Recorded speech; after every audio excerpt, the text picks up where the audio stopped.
Welcome to Samba Samba. Enjoy the video. You begin by walking Berry Avenue to map signal paths and obstacles. This saves time during placement.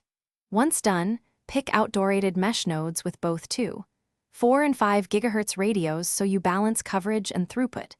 Make sure the backhaul to your gateway can handle aggregated client load.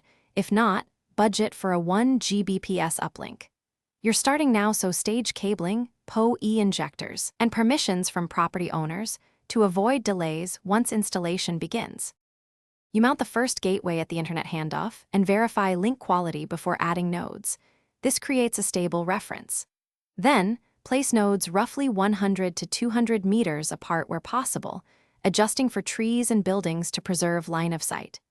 Make sure each node gets PoE power and a static IP so you can manage them easily. Once connected, enable mesh mode, plan non-overlapping channels, and prioritize the strongest backhaul links to maintain consistent throughput across Berry Avenue.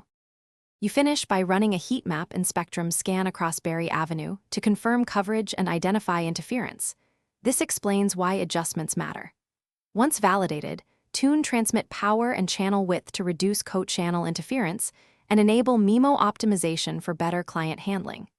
If performance falters, sequentially reboot nodes, test and replace suspect Ethernet or PoE gear, and realign antennas. This targeted troubleshooting isolates faults quickly and gets your mesh back to reliable service. Thanks for watching. Consider subscribing if we helped you.